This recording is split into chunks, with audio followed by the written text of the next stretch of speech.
A gente precisa entender uma coisa. Quando o Marçal chega em 500 mil ao vivo, aquilo parece que ele surgiu do nada, mas aquilo é uma construção de longo prazo. É longo prazo para tempos de internet. 1 ano para a internet é 10 anos. Ele foi construindo aquilo muito aos poucos, por conta dos cursos, por conta da linguagem coach. O que eu estou dizendo para vocês, agora eu vou falar de maneira mais calma e mais cordata, é o seguinte. Nós já temos o bom conteúdo. Vamos usar a jossa do smartphone de vocês e começar a trabalhar isso. É uma dica tipo marqueteira, mas a gente precisa começar a fazer de algum lugar, gente. Vocês não podem ficar olhando o número de views agora. Vocês têm que imaginar isso em 1 ano. Em 1 ano. E não dá para acertar isso numa eleição. Aí que tá bem a minha crítica do Boulos. Acertou pra cacete no segundo turno. Mas cadê o primeiro turno fazendo isso? E o problema não foi os memes de gatinho. Eu vi muita gente criticando isso. Não foi. Postar merda na internet faz parte. O problema é parar de postar. Não pode parar. O Lula não tinha que ter parado com aquele programa de entrevistas. Era flopado. Como é que vocês querem construir uma audiência grande, gente? Isso. Então, Pedro, como é que vocês querem construir uma audiência grande? Não é possível. Agora, o que eu estou te dizendo, que eu acho que é importante frisar, e assim, é um problema mundial, não é só no Brasil, não. Sim. O que acontece? A gente está num cenário, eu concordo com tudo que você disse, só que a comunicação, na minha opinião, é política. Até vou ampliar, não é só método, é política também. Sim. E a comunicação também é conteúdo. Se ela é política, ela é conteúdo. Então, a gente entra aqui num acordo absoluto. Agora, existe uma questão anterior que é preciso, em diálogo, sem parar de comunicar, sem parar de publicar. Eu vou dizer mais, viu, Pedro? Minha experiência nessas eleições, se você for analisar as eleições a frio, diria, inclusive, que o Pablo Marçal não vai para o segundo turno porque ele teve muito um lado e não teve o outro. O que significa isso? Ele teve muito internet e pouca rua. Sim. Existe um aspecto que a gente não pode negar, e para quem acompanha a eleição e que já participou de eleição, a rede rua, na verdade, tem que ser 2 esferas em simbiose. Por quê? Porque se você só tiver rede e não tiver rua, você não consegue mostrar o que a gente chama de intensidade de campanha, volume de campanha. A palavra mais correta é volume de campanha. O eleitor ele tem que te ver na rede e tem que te ver na rua. Isso forma o mapa mental dele sobre a validade da tua candidatura. Então, nesse sentido, para majoritário, eu acho que a gente já analisou aqui, não foi esse o problema. Mas para proporcional, a gente abdicou, o nosso campo abdicou de rede ou abdicou de rua. Por isso que faz pouco vereador também. Sim. Agora, para além disso tudo, existe um problema, que é um problema global, que é um problema de que a nossa visão de mundo não coaduna com o mundo. A gente está um pouco fora de lugar. Sim. Esse é um fato. Então, por exemplo, eu tenho questões que eu não posso abrir aqui, que eu fui voto vencido nos debates de coordenação ampliada.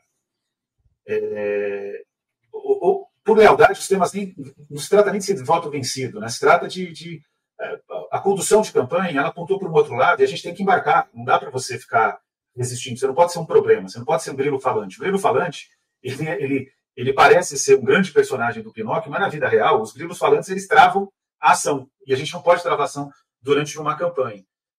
Mas o que acontece é que a gente teve exatamente, praticamente o mesmo desempenho em São Paulo, porque a gente não consegue superar o teto. Essa é uma pergunta fundamental. Por que não supera o teto? A eleição de São Paulo ela é mais relevante como aprendizado do que o que a velha imprensa tem trazido.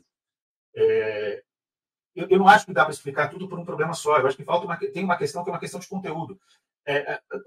Lidar com a demanda do empreendedorismo, como muito bem colocou o Viário, lidar com a força evangélica, que é a principal força hoje. As principais maiorias eleitorais no Brasil hoje são maiorias eleitorais em termos demográficos, maiorias demográficas eleitorais. Os evangélicos, que é a principal força, o discurso empreendedor hoje se torna uma maioria, a partir dessa eleição mais fortemente se torna uma maioria eleitoral. E na prática, esses são os 2 grandes grupos que mobilizam de forma coesa grandes massas eleitorais, fundamentalismo cristão também, que aí é um grupo maior que também envolve católicos. Essas 3 maiorias eleitorais, a esquerda não conversa. E aí precisa conversar, o Viário tem razão, só que conversar é muito difícil, porque as lideranças desses grupos confrontam nossos valores. Então, não, termina, perdão. Não, é isso, confrontam nossos valores. Então tem que ir para um processo de formação política de fato. Formação política não é... Porque, sabe, não existe nada que me irrita mais. Já é a 3ª eleição que isso acontece. Na primeira eu fui, inclusive, candidato. Já me irritava quando eu fui candidato. Mas depois, na segunda e na terceira, com o respiro de 2022, 2020, 2024, 2022 foi o respiro, então 18, isso aconteceu em 18, 2020 e 2024, 2022 foi o respiro, eu repito. Mas aquela loucura do virar voto. A classe média acomodada, elitizada, acha que num determinado momento, como bem disse o Pedro, a extrema-direita está trabalhando 8 anos, ela acorda num determinado dia, nas vésperas do segundo turno, e fala, precisamos virar voto. Ou faz uma reunião na universidade, estou fazendo autocrítica porque eu sou da universidade. Né? E por dever de ofício, eu vou nessas reuniões. E sou enfático, mas sou voto vencido também, então eu não estou aqui me colocando como uma pessoa fora do problema.